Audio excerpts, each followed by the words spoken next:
Hello everybody, this is Divya Shri. Welcome to Literary Canon. In this series, we are going to discuss the top 20 one-liner questions with answers.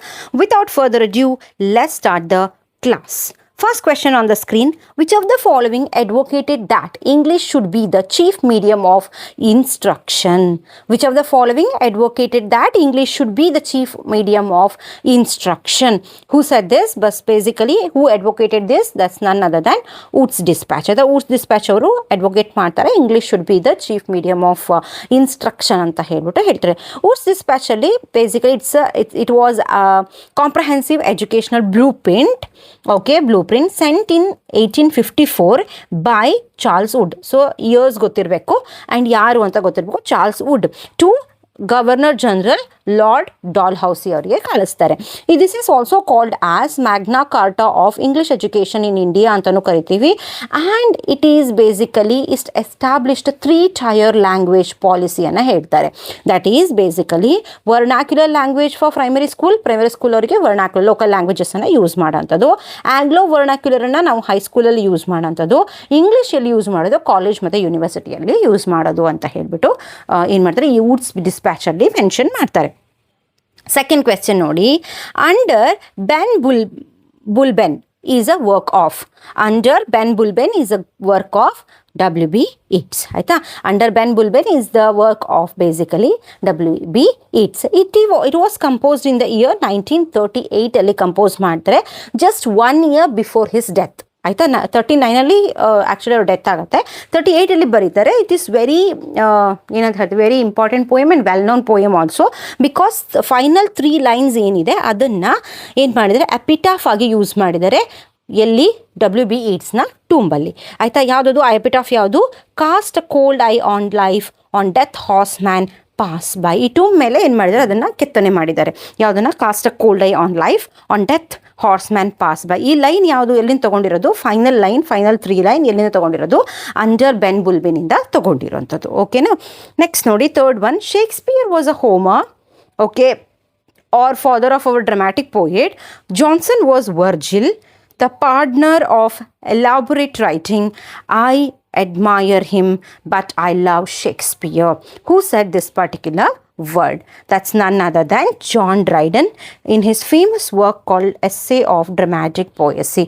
ಅಲ್ಲಿ actually ಇದನ್ನು ಹೇಳಿದ್ದಾರೆ. ಕೇಳ್ಬೋದು, Shakespeare was the dash and Johnson was the dash ಅಂತಲೂ ಕೇಳ್ಬೋದು. So you must know, ಆಯಿತಾ, Shakespeare was the Homer, Johnson was the Virgil. ಆಯಿತಾ, ಆ ಥರನೂ ಕ್ವೆಶನ್ಸನ್ನು ಫ್ರೇಮ್ ಮಾಡೋಂಥ ಚಾನ್ಸಸ್ ಇರುತ್ತೆ. ನೆಕ್ಸ್ಟ್ ನೋಡಿ, the city comedy portrayed on. City comedy portrayed on every day life of the middle class people ಬಗ್ಗೆ ಹೇಳೋಂಥದ್ದು. And it was basically famous during early 17th ಸೆಂಚುರಿಯಲ್ಲಿ. Okay, ಅದಕ್ಕೆ ಎಕ್ಸಾಂಪಲ್ ಯಾವ್ದು ಹೇಳ್ಬೋದು? ಥಾಮಸ್ ಮಿಡಲ್ಟನ್ನ my masters and Thomas ಡಿಕ್ಕರ್ನ shoemaker's holiday are the best example for city comedy ಅಂತ ಹೇಳ್ಬಿಟ್ಟು ಹೇಳ್ಬೋದು. ಓಕೆನಾ, ಎವ್ರಿ ಡೇ ಲೈಫ್ ಬಗ್ಗೆ ಹೇಳ್ತಾ ಹೋಗ್ತಾರೆ. ನೆಕ್ಸ್ಟ್ ನೋಡಿ, who is the author of the short story a dog's tale? Okay, dog's tale, that's none other than Mark Twain. Short story very important. ಆಯಿತಾ, ಅದರಲ್ಲೂ ಎಕ್ಸ್ಪೆಷಲಿ ಎಡ್ಗರ್ ಅಲನ್ ಪೋ ಇವರ ವರ್ಕ್ಸನ್ನು you should not miss. ಆಯಿತಾ, ಇವರ ಎಲ್ಲ short story ಬಗ್ಗೆ questions ಕೇಳ್ತಾರೆ, you must know. Okay, and other short story writers ಯಾರ್ಯಾರಿದ್ದಾರೆ ಅವರ ಶಾರ್ಟ್ ಸ್ಟೋರಿನ ಕೇಳ್ತಾರೆ, ಮೋಸ್ಟ್ ಫೇಮಸ್ ವರ್ಕ್ಸ್ಗಳನ್ನು ಕೇಳ್ತಾರೆ. ಸೊ ಇಲ್ಲಿ the short story a dog's tale written by Mark Twain. Okay ನೋಡಿ, ನೆಕ್ಸ್ಟ್ ನೋಡಿ, Americans have handled the short story so wonderfully that one can that it is a national art form. Okay, so Americans ಅವರು short ಸ್ಟೋರಿನ ತುಂಬ ಚೆನ್ನಾಗಿ handle ಮಾಡಿದ್ದಾರೆ, ಹಾಗಾಗಿ short ಸ್ಟೋರಿಯನ್ನು ನಾವು national art form ಅಂತ ಹೇಳ್ಬಿಟ್ಟು ಘೋಷಿಸಬಹುದು ಅಂತ ಯಾರು ಹೇಳ್ತಾರೆ? That's Frank O'Connor. Okay, Frank O'Connor ಈ ಒಂದು ಸ್ಟೇಟ್ಮೆಂಟನ್ನು ಹೇಳ್ತಾರೆ. ನೆಕ್ಸ್ಟ್ ನೋಡಿ, theatre of absurd and its members. Very important. Theatre of absurd, ಅದನ್ನು ಅಬ್ಸರ್ಡ್ ಡ್ರಾಮಾ ಅಂತಲೂ ಕೂಡ ಕರಿತೀವಿ. ಇದು basically flourish during mid 20th ಸೆಂಚುರಿಯಲ್ಲಿ ಸ್ಟಾರ್ಟ್ ಆಗಿರೋ ಅಂಥದ್ದು. ಇದು basically talking about meaninglessness, chaotic and illogical human condition ಬಗ್ಗೆ ಹೇಳ್ತಾ ಹೋಗ್ತಾರೆ. It was influenced by existential philosophy. Albert Camus ಅವರ ವರ್ಕ್ ಮಿತ್ ಆಫ್ ಸಿಸಿಪಸ್ ಇದೆಯಲ್ಲ, ಅದರಿಂದ ಇನ್ಫ್ಲೂಯೆನ್ಸ್ ಆಗಿರೋ ಅಂಥದ್ದು. And they were rejecting the traditional plot, structural unity and rational ಡೈಲಾಗ್ಸ್ಗಳನ್ನು reject ಮಾಡ್ತಾ ಬರ್ತಾರೆ. And it was popularised by whom? Martin Esslin. Very important. ಯಾರ್ಯಾರು members ಆಗಿರ್ತಾರೆ? Samuel Beckett, Harold Pinter, Tom Stoppard and Edward LB. Okay, you must know about this. Okay na?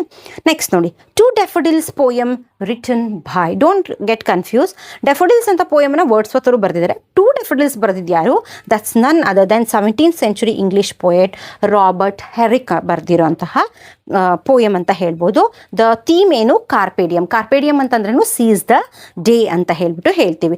It reflects on fleeting nature of life and beauty, comparing the short life span of ಡೆಫೋಡಿಲ್ಸ್.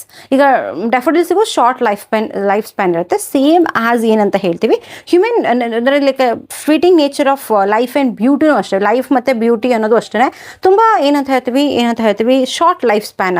ಅದು ಕೂಡ ನಮ್ಮ life ಇರ್ಬೋದು ಅಥವಾ ನಮ್ಮ beauty ಇರ್ಬೋದು, short life span ಇದೆ ಅದಕ್ಕೂ ಕೂಡ. ಅದನ್ನು ಯಾವುದಕ್ಕೆ ಕಂಪೇರ್ ಮಾಡಿದ್ದಾರೆ? ಡೆಫೋಡಿಲ್ಸ್ಗೆ ಕಂಪೇರ್ ಮಾಡಿದ್ದಾರೆ.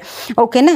So by Robert Herrick. Next question ನೋಡಿ, if poetry comes not as naturally as the leaves to a tree.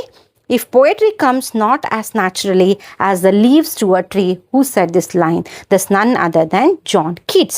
ಎಲ್ಲಿ ಹೇಳಿರೋಂಥದ್ದು ಅಂದರೆ, he wrote this particular line when he has written a letter to his friend John Taylor on February 27th, 1880 expressing his belief that true poetry is spontaneous and organic. ಆಯ್ತಾ? Spontaneous ಆಗಿ ಬರಬೇಕದು poetry ಅನ್ನೋದು, rather than forceful ಆಗಿ ಬರೋದಲ್ಲ, spontaneous ಆಗಿ ಬರಬೇಕು, organic ಆಗಿ ಬರಬೇಕು ಅಂತ ಹೇಳ್ಬಿಟ್ಟು ಹೇಳ್ತಾರೆ.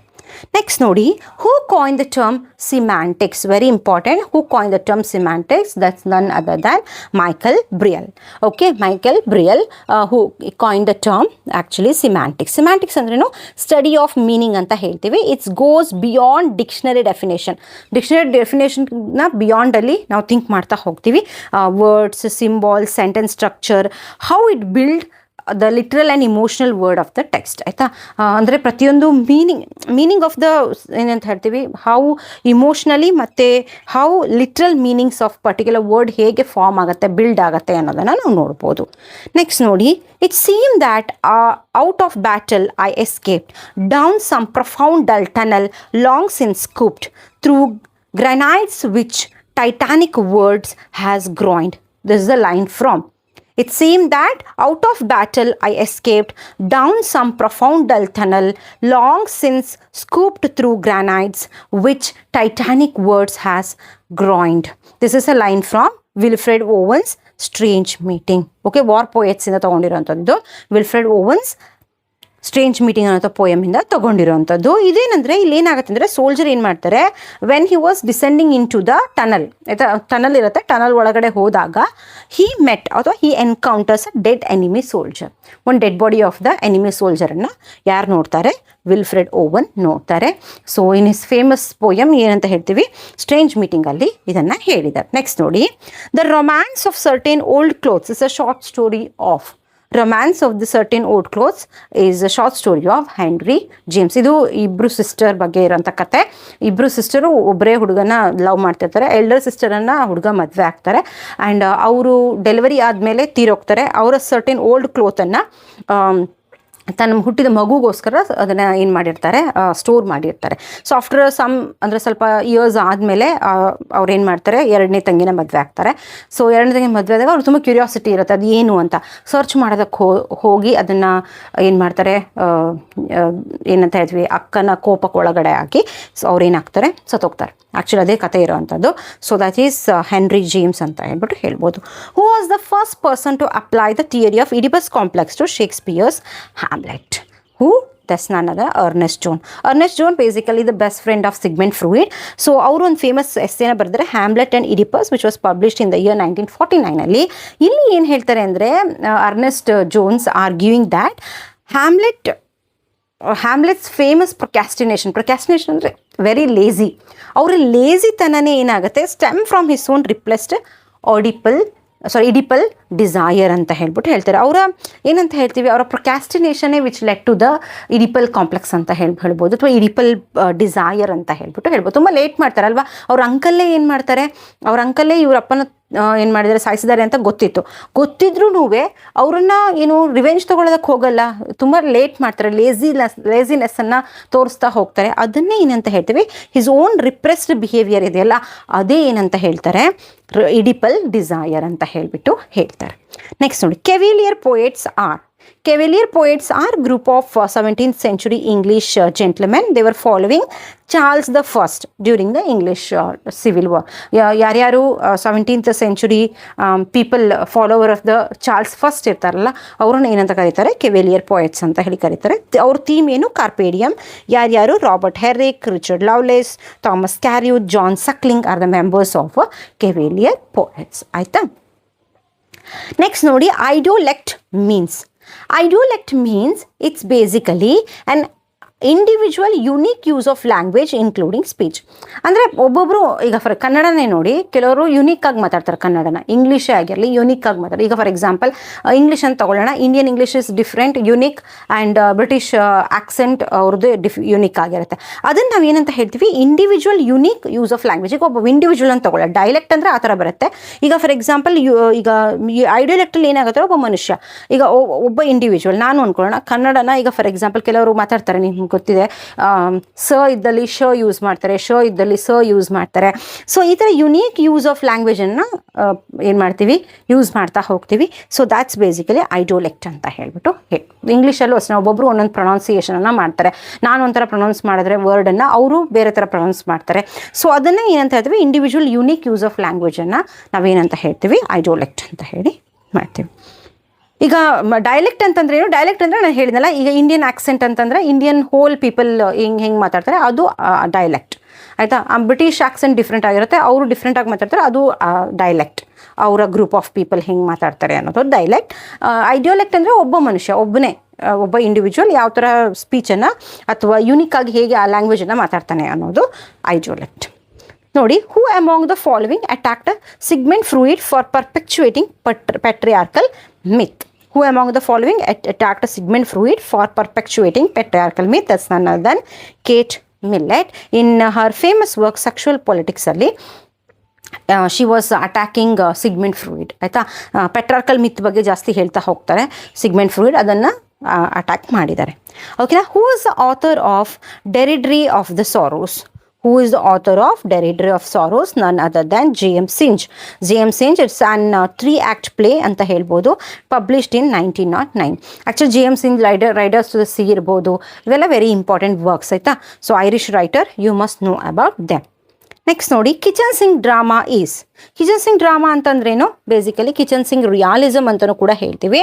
It is cultural and literal movement emerged in late 1950s and early 1960s ಅಲ್ಲಿ ಬರೋ ಅಂಥದ್ದು. ಇಲ್ಲಿ ಏನಪ್ಪ ಅಂತಂದರೆ, they are depicting the working class domestic life and ಏನಂತ ಹೇಳ್ತೀವಿ, focusing on cramped low income apartment, dirty puffs, industrial settings, ಈ ಥರ ಎಲ್ಲ ಇರೋವಂಥದ್ದನ್ನು ಕಿಚನ್ ಸಿಂಗ್ ಡ್ರಾಮಾ ಅಂತ ಹೇಳ್ತೀವಿ.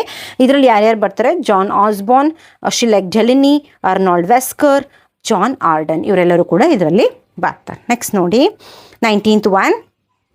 Art is a way of experiencing the artfulness of an object. The object is not important. Art is a way of experiencing the artfulness of object, but the object is not important. Who said this? That's none other than Viktor Shklovsky in his famous essay Art as Technically Used Matter, which was published in the year 1917 ಅಲ್ಲಿ. ಓಕೆನಾ. So formalism ಅಲ್ಲಿ ಬರುತ್ತೆ. So this is the line from basically Victor Shklovsky. Next ನೋಡಿ, last question. Virgil in Dante's Divine Comedy is a symbol of. Virgil in Dante Divine ಕಾಮಿಡಿಯಲ್ಲಿ Virgil ಒಂದು character ನೋಡ್ಬೋದು. So that character basically a symbol of human knowledge ಅಂತ ಹೇಳ್ಬೋದು. As you know that ಡಾಂಟೆಗೆ ಪ್ಯಾರಡೈಸಿಗೆ ಏನು ನಡ್ಸ್ಕೊಂಡು ಹೋಗೋದು ಯಾರು, ವರ್ಜಿಲ್ ಅಲ್ವಾ, ಕರ್ಕೊಂಡು ಹೋಗೋದು ವರ್ಜಿಲ್. ಬಟ್ ಪ್ಯಾರಡೈಸಿಗೆ ಎಂಟ್ರಿ ಕೊಡಲ್ಲ ವರ್ಜಿಲ್ ಅಲ್ವಾ. ಅಲ್ಲಿ ಯಾರು ಕರ್ಕೊಂಡು ಹೋಗ್ತಾರೆ ಪ್ಯಾರಡೈಸ್ಗೆ, ಬೀಟ್ರೇಸ್ ಕರ್ಕೊಂಡು ಹೋಗ್ತಾರೆ, ಅಲ್ಲಿ ತನಕ ವರ್ಜಿಲ್ ಹೋಗ್ತಾರೆ ಅಲ್ವಾ. So that's none other than human knowledge. Virgil ಅಂತಂದ್ರೇನು, the symbol of human knowledge ಅಂತ ಹೇಳ್ಬೋದು. Okay, so this is my Telegram channel. Feel free to join this channel. ಈ PDF ಆ್ಯಂಡ್ 10 minutes 10 PYQsನ ಎಲ್ಲ PDF ನಾನು ಏನು ಮಾಡಿದ್ದೀನಿ, ಅಪ್ಲೋಡ್ ಮಾಡಿದ್ದೀನಿ ಆಲ್ರೆಡಿ. ಸೊ ಮ್ಯಾಕ್ಸಿಮಮ್ ಆಗಿ ಯುಟಿಲೈಸ್ ಮಾಡಿ, ಪ್ರಾಕ್ಟೀಸ್ ಮಾಡಿ. ಓಕೆ, ಈ ಥರ ಇನ್ನೂ ಸೀರೀಸ್ಗಳು ಬರ್ತಾ ಹೋಗುತ್ತೆ. So what you have to do, like ಮಾಡಿ, ಶೇರ್ ಮಾಡಿ, ಕಮೆಂಟ್ ಮಾಡಿ ಆ್ಯಂಡ್ ಸಬ್ಸ್ಕ್ರೈಬ್ ಮಾಡಿ. Okay, until then take care, bye ಬಾಯ್.